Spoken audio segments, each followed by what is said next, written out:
mọi người đã quay lại video của kênh.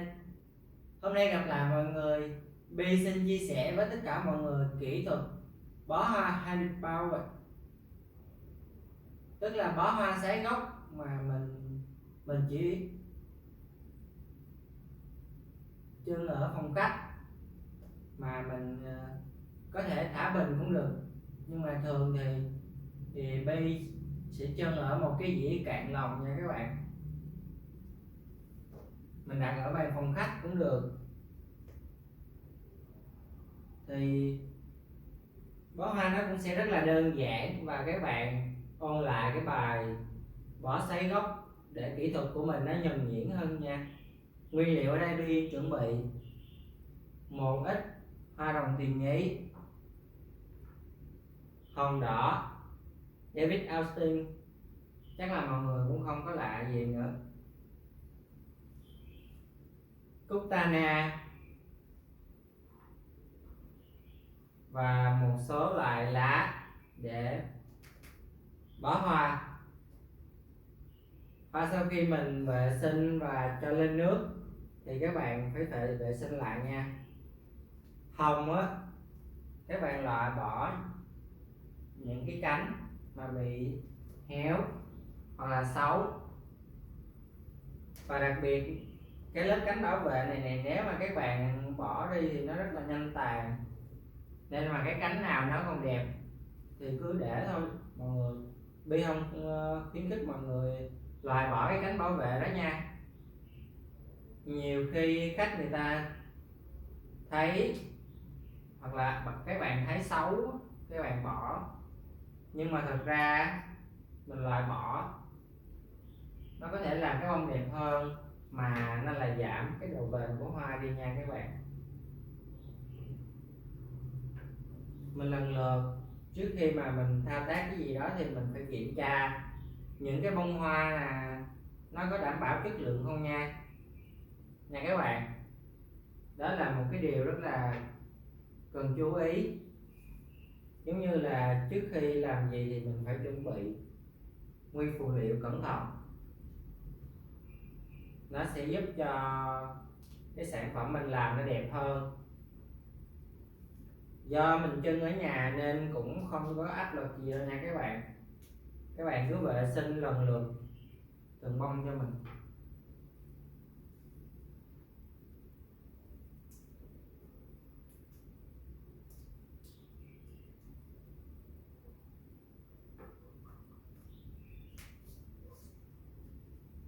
Thì cũng bình thường như những cái clip trước Bi đã hướng dẫn rồi. Thì bó hoa này Bi sẽ dùng kỹ thuật bó sấy gốc, và hai chính đó là hồng. Mình bó chắc nha các bạn. Mình sẽ chắc những cái cành lá vô cái bó.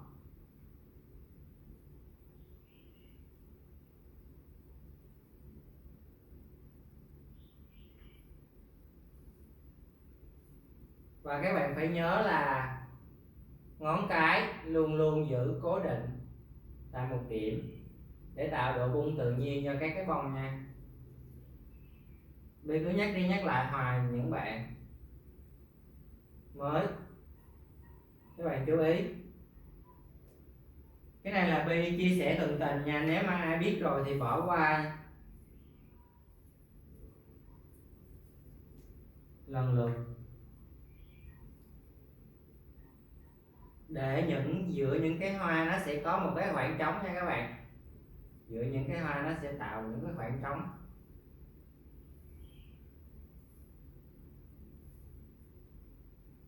tự nhiên.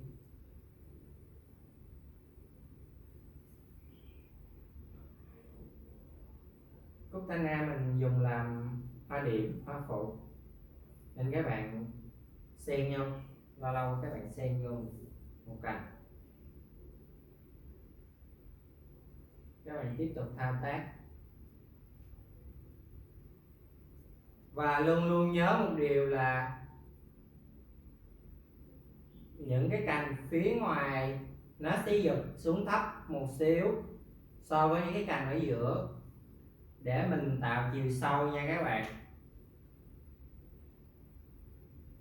cái cành đuôi tròn này nó khá là đẹp nên Vi sẽ lấy dáng của nó.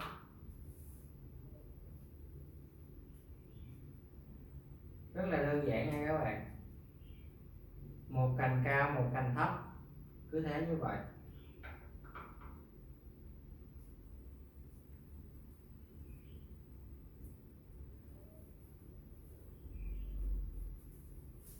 Thao tác nhiều các bạn sẽ quen với kỹ thuật bó hoa sấy gốc.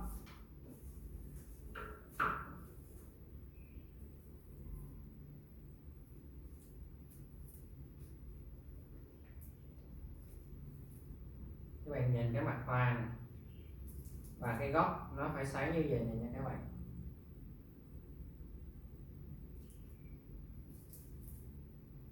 Tiếp tục các bạn làm như vậy,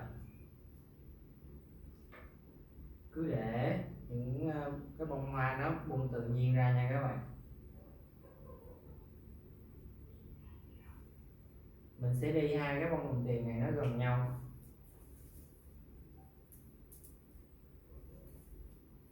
tạo thành một cụm hai bông nha các bạn.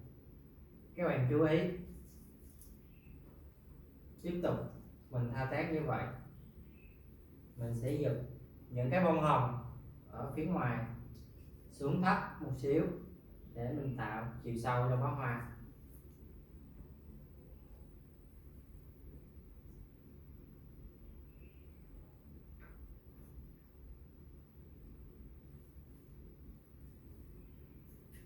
Đây, thao tác đơn giản thôi nha các bạn. Các bạn cứ làm tuần tự như vậy.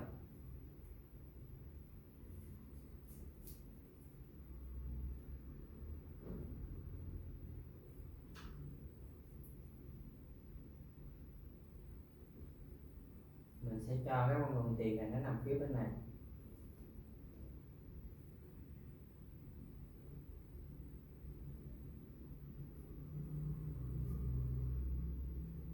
Các bạn nhìn cái mặt hoa này, nó sẽ rất là đầy đặn nha. Sau đó các bạn dùng một sợi dây thừng nha, một sợi dây thừng để cố định lại. Mình sẽ không dùng băng keo, tại vì các bạn dùng băng keo á, lúc mà mình thả vô bình hoặc là mình thả vô nước, băng keo nó sẽ bị bung ra nha các bạn. Nhưng mà mình cột dây thừng cố định vậy nè, khi mình thả vô bình á hoặc là mình thả trên mặt nước, nó sẽ không bao giờ bung nha các bạn.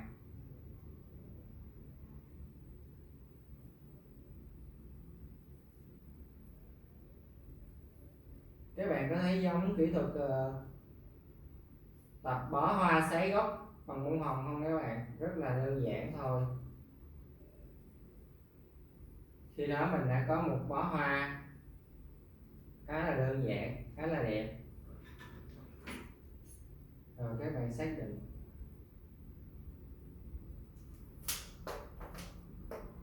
những cái vết cắt luôn luôn là cắt xéo đối với hoa thân gỗ, và cắt ngang đối với hoa thân thảo nha các bạn. Đừng bao giờ quên, cái vết cắt càng mới thì hoa nó sẽ hút nước lên rất là mạnh. Đây, sau khi thao tác xong thì mình chưng nó ở một cái dĩa cạn lòng như thế này nè các bạn. Và một đặc biệt nữa, khi mà các bạn muốn nó đứng vững á, thì những cái cành ở giữa mình sẽ cắt thấp hơn những cái cành viền nha các bạn, sâu vô một xíu thì mình thả vô bình.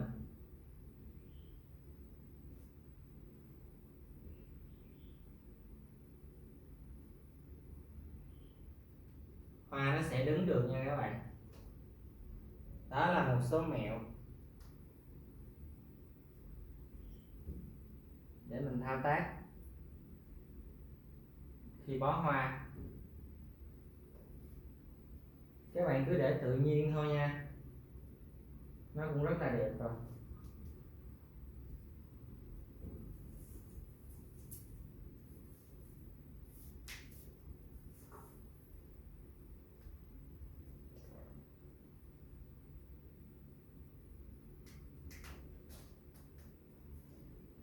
mình cứ nhắc đi nhắc lại với các bạn, kỹ thuật bó hoa sấy gốc luôn luôn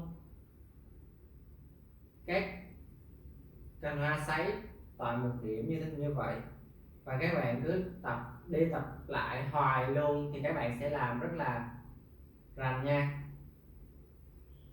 Cảm ơn các bạn đã quan tâm theo dõi video của kênh. Nếu các bạn thấy hay, xin các bạn bấm like, để lại bình luận, thắc mắc mình sẽ giải đáp, và bấm đăng ký kênh, chia sẻ để tất cả mọi người cùng theo dõi. Bi xin chân thành cảm ơn. Xin chào và hẹn gặp lại tất cả các bạn ở clip tiếp theo.